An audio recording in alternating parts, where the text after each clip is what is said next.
કેમ છો મિત્રો? ગુજરાતી લાઈફ હેક્સમાં ફરી એકવાર આપનું સ્વાગત છે। કલ્પના કરો કે એક નાનો અમથો મસાલો તમારા સ્વાસ્થ્ય અને ઘરેલું ઉપચારમાં ખૂબ જ અસરકારક સાબિત થાય તો તમને સાચું લાગશે?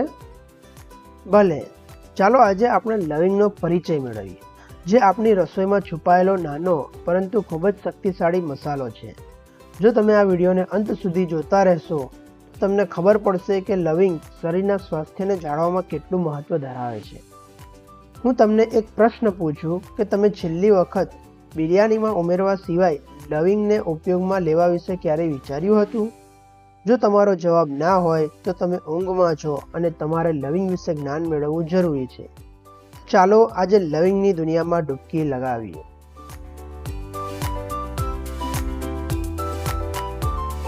સૌપ્રથમ વાત કરીએ તો લવિંગ બીમારી સામે લડવા માટે માનવ શરીરનું સિક્રેટ હથિયાર છે।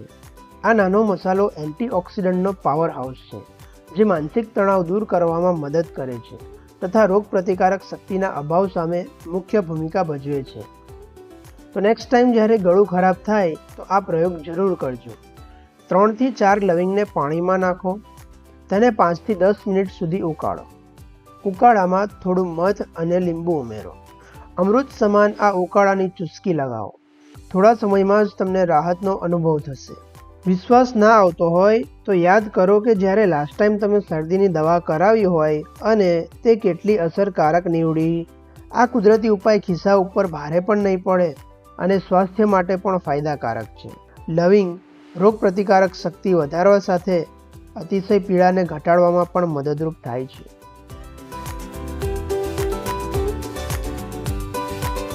બપોરે 2 વાગ્યે દાંતનો દુખાવો ઉપડે એ ખરાબ સ્વપ્ન સમાન છે, પરંતુ તે સમયે પેનકિલર લેવાને બદલે લવિંગને ઉપયોગમાં લઈ શકાય, કારણ કે લવિંગમાં યુજેનોલ નામનું કુદરતી સંયોજન હોય છે, જે શક્તિશાળી એનેસ્થેટિક અને એન્ટિસેપ્ટિક તરીકે કામ કરે છે।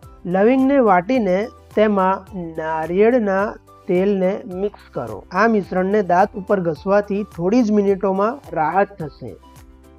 શું તમે જાણો છો કે આ જ લવિંગ અને નારિયેળના તેલનું મિશ્રણ મોઢાની દુર્ગંધને દૂર કરવામાં ચમત્કારિક પરિણામ આપી શકે છે? હવે આપણે આગળ જોઈએ કે લવિંગ પાચન શક્તિ વધારવામાં કેવી રીતે મદદરૂપ થાય છે।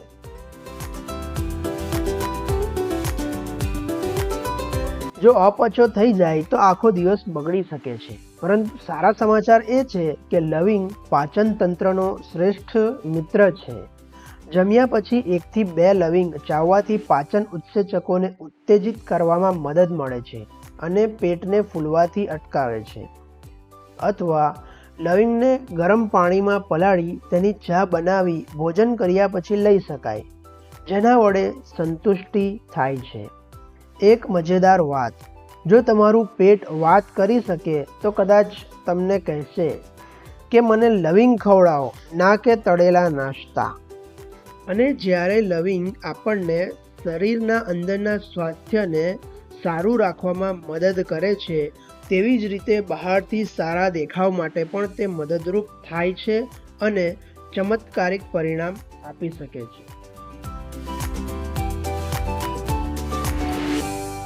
ખીલ અથવા ડલનેસ જેવી ત્વચાની સમસ્યાઓ છે? બચાવ માટે લવિંગ છે। લવિંગમાં રહેલા એન્ટીબેક્ટેરિયલ ગુણધર્મો તેને ત્વચા માટે ઉત્તમ ઉપાય બનાવે છે। અહીંયા હું એક સરળ રેસીપી રજૂ કરું છું। લવિંગના પાવડરને મધ સાથે મિક્સ કરો। આ મિશ્રણને ખીલવાળી જગ્યા ઉપર લગાવો। 10 થી 15 મિનિટ પછી ધોઈ નાખો। તમને મળશે સ્વચ્છ ચમકદાર ચહેરો।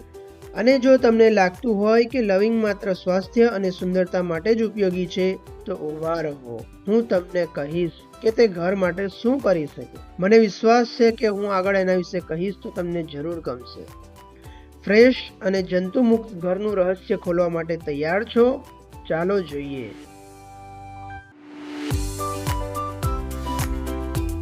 લવિંગ માત્ર સ્વાસ્થ્ય પૂરતી સીમિત નથી, તે તમારા ઘર માટે કુદરતી ઉપાય પણ છે।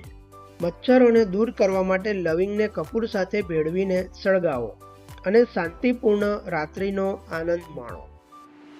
કુદરતી એર ફ્રેશનર બનાવવા માટે નારંગીની છાલ સાથે ઉકળતા પાણીમાં લવિંગ ઉમેરો. સાચું કહું તો જ્યારે લવિંગ તમારી પાસે હોય તો કેમિકલવાળા સ્પ્રેની શી જરૂર? મચ્છર પણ એવું કહેશે, ના ના આભાર તમારો, અમે બીજું ઘર શોધી લઈશું. પરંતુ યાદ રાખો, આ બધા ઉપાયો જ્યારે નિયમિત ઉપયોગમાં લેવામાં આવે ત્યારે જ શ્રેષ્ઠ કામ કરે છે. તો તમે લવિંગને તમારી દિનચર્યાનો એક ભાગ કેવી રીતે બનાવશો?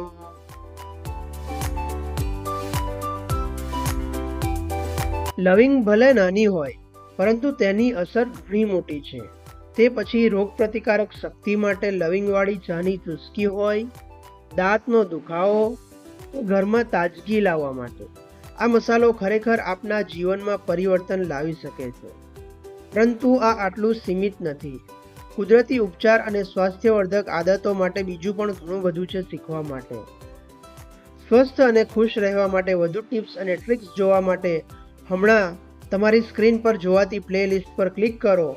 અને હા, ગુજરાતી લાઈફ હેક્સને લાઈક, શેર અને સબસ્ક્રાઇબ કરવાનું ભૂલશો નહીં, કારણ કે વધુ સારા સ્વાસ્થ્યની સફર અહીંયાથી શરૂ થાય છે. હવે આપણે મળીશું એક નવા વિડીયો સાથે. ત્યાં સુધી સ્વસ્થ રહો અને ખુશ રહો.